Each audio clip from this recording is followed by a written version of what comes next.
And we're back. Talking actual basketball now. That's right. Michigan State wasn't the last Big Ten team standing. After all, Nebraska played in the college basketball crown last night, and they got a gritty win over Arizona State. Bobby Hurley sent his boys packing.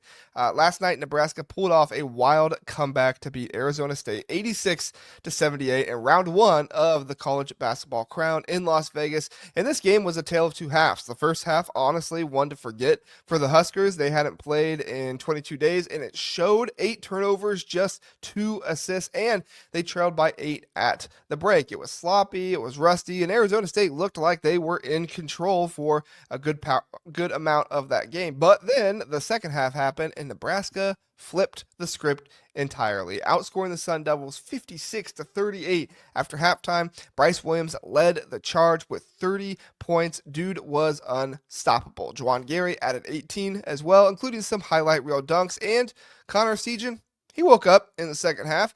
He dropped 17 points all in the second half, going a perfect 7 for 7 from the floor in the second half. That's the kind of spark that Nebraska needed. The real game changer, though, was a small lineup that coach Fred Hoiberg threw out there with Bryce Williams, Juwan Gary, Sam Hoiberg, walk-on, Cale Jacobson, and Connor Sejan. Jacobson in particular was a revelation. 22 minutes off the bench. Like I said, walk-on, a plus 10 rating, 5 assists, 3 steals, and lockdown defense on Arizona State's Bashir Jihad. Hoiberg called him the player of the game, and it's hard to argue with him. The Huskers shot 51% from the field by the end of it all, turned Arizona State over 16 Arizona State turnovers into 24 points, and snapped a 5-game losing streak. They're now 18-14 and moving on to face either Georgetown or Washington State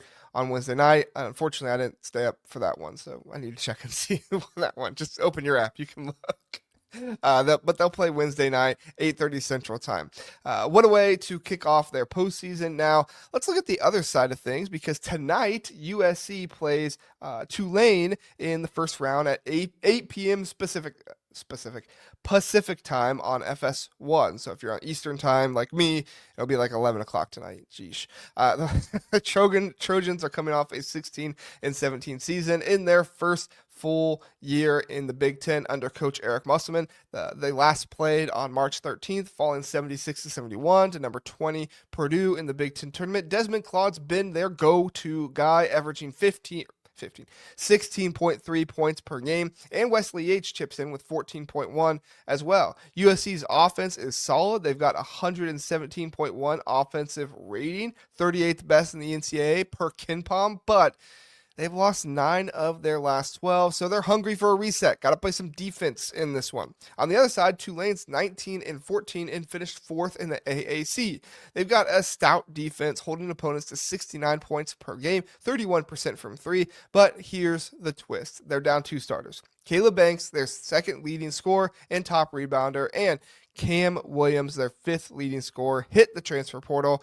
That leaves redshirt sophomore Rowan Brumbaugh, I believe is how you pronounce it, as the guy to watch. He's averaging 15.7 points, 4.8 assists, and 1.5 steals. He's a playmaker, but he also hinted that this might be a financial decision for him, so his headspace could be someplace else. But honestly, most of these guys are probably doing this for the NIL, so he's probably just admitting what everybody else is thinking. USC's got the edge in experience and depth, especially if Claude and Yates get going. Tulane's defense could keep it close early, but without Banks and Williams, I think the Trojans pull away late in this one. My prediction is a 10-point win, 78-68 over Tulane. USC wins.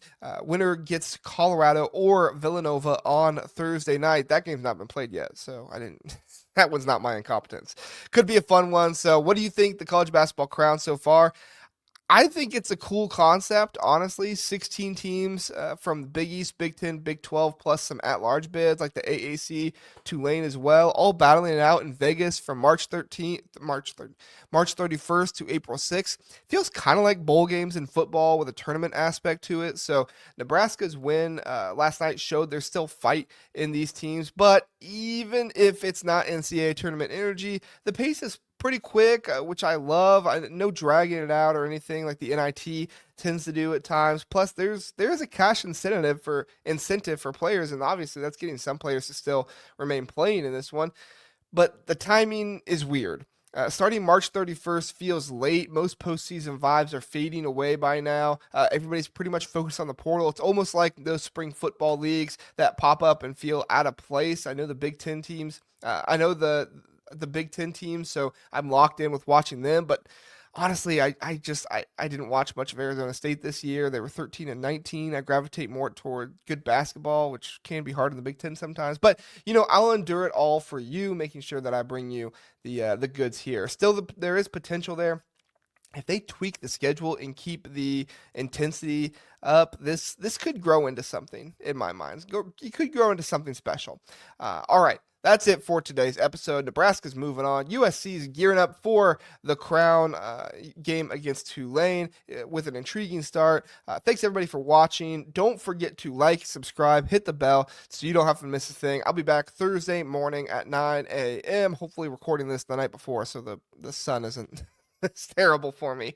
But it'll post 9 a.m. Eastern time whenever I get it done, no matter what. And Nebraska's game against will be on Wednesday, so we'll be sure and recap that as well.